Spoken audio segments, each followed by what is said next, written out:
Buju Benson and Davido's issue is now trending on social media. A lot of people are really responding to that. Many people have seen on social media trying to make comment on this, have been blaming out Buju Benson for dragging Davido into a kind of conflict with Davido fan. That is something actually disturbs me. If you get problem with my fan, so why do you drag me into it? This may affect for a long time the relationship between Davido and Buju Benson. That is what it is right here. And Buju Benson said a lot of things. He talks too much. That is what many people have been saying. I believe that he talks too much because he's supposed to understand that, yes, fans will provoke you to a kind of a point where you make some rash statement that will destroy your relationship with others in the industry. So you have to be careful when you are making statements around that. Buju Benson coming out to say, if you know your faith, you are not supposed to be making comments on music or statement on music.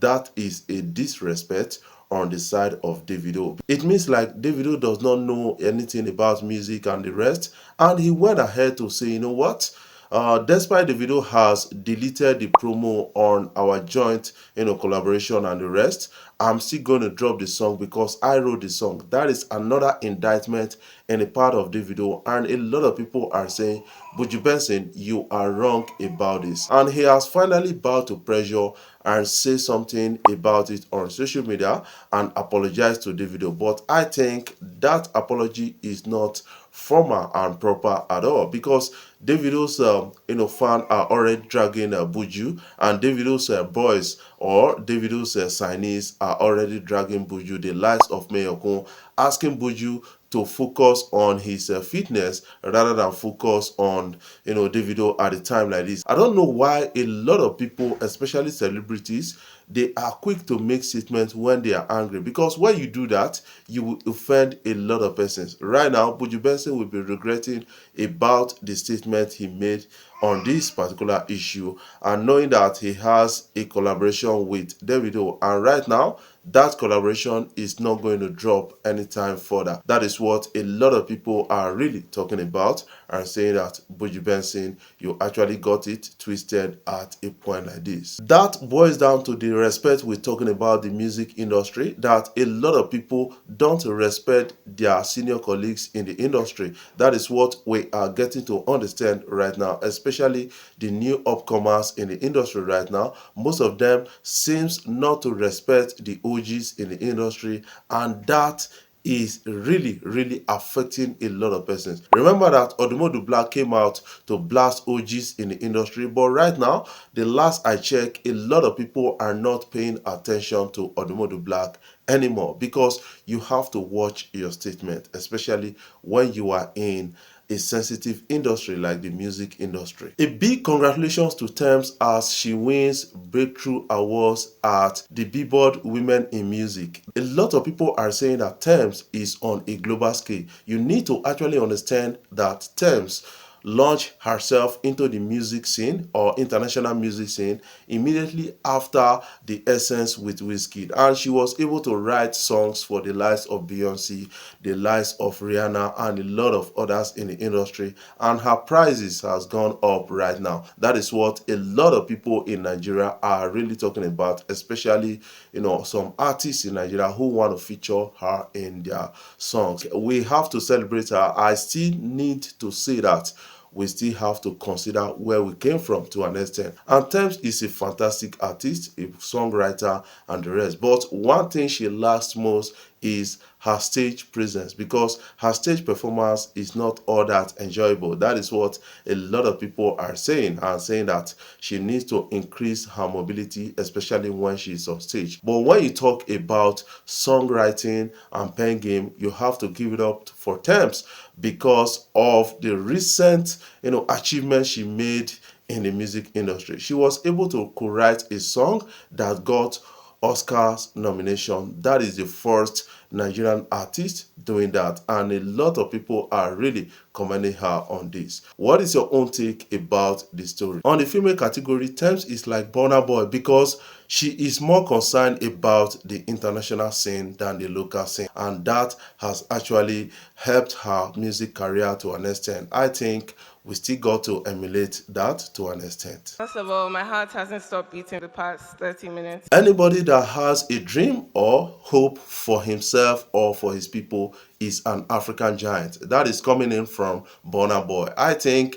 right now Burna Boy is becoming motivational to a lot of persons in the industry and a lot of people and fans out there. And a lot of people can really attest to that within a short period of time, Burna Boy was able to accomplish a great mile in the music industry, and that is really paying off. And some people are quick to say Burna Boy is the biggest artist in Africa, while some other persons are really disagreeing on this, because we have the likes of Davido, Wizkid, we still got the likes of Rema, we still got the likes of Angelique Kidjo, a lot of others, Sarkodie, and a lot of numbers in the industry, and these guys are making international contribution. But right now Burna Boy is at his prime, and a lot of people can really attest to that based on the concert shows he's selling out recently. Anthony Joshua versus Francis Ngannou, that is what is trending, and a lot of people are now asking the question, who do you think will win among these two? These are both Africans. We have Francis Ngannou from Cameroon, we have our own Anthony Joshua from Nigeria, and Anthony Joshua is a boxer.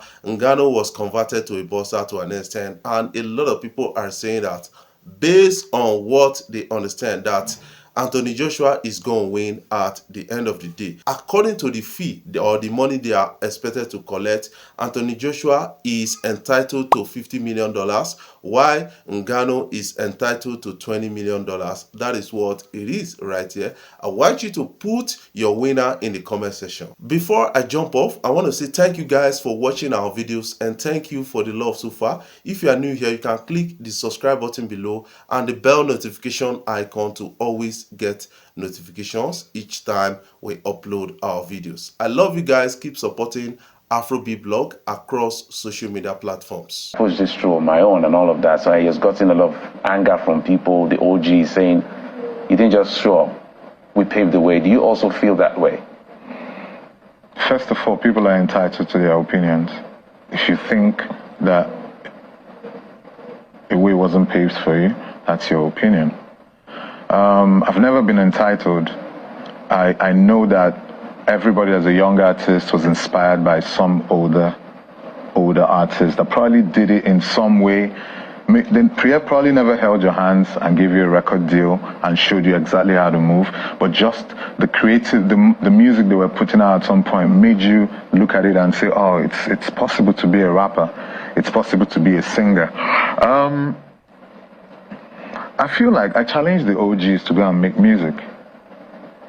Ageism is such an issue in Nigeria, where you get to a point and it feels like you can't grow beyond here as an artist, or you're an OG and you sit down on your laurels and you want credit from the younger generation. They are working so hard. So they took that, they built, okay, so let's say that older generation built it up to a certain point, and they took it from there and they took it to yet another level. You know, in terms of flowers, our music is also poorly documented. So a lot of young artists don't even know what the OGs did. So they can't, off the top of their head, say, oh, this is the guy that invented this sound, or this is the guy that invented that sound. So they are moving in a space where they feel like they are creating things as they move. And they have so many tools to grow. Now, when I started music, there was very little social media. I think it was just MySpace, Facebook at its very embryonic stages, you know, and Nairaland. These were the only places you could find information. But now you have all kinds of tools. You could blow up making music from a little room in your house. All you need to do is get on TikTok and push it, you know. So I don't like the energy. I don't like the energy from the OGs in a way, but I also kind of understand it when you're aging and you feel like, okay, I might not be top of mind for the younger people now, so I need to be mentioned. I need my flowers. You know, the younger artists ought to just research more, find out who's who, give their flowers to them, you know, and then the older artists need to keep working. There's no age, there are no age barriers. Nobody should ever restrict you. You have fans, you always had fans. Connect with your fans, build a community, and just build it up from there. That's what I've been doing, and I'm fortunate to be in this game.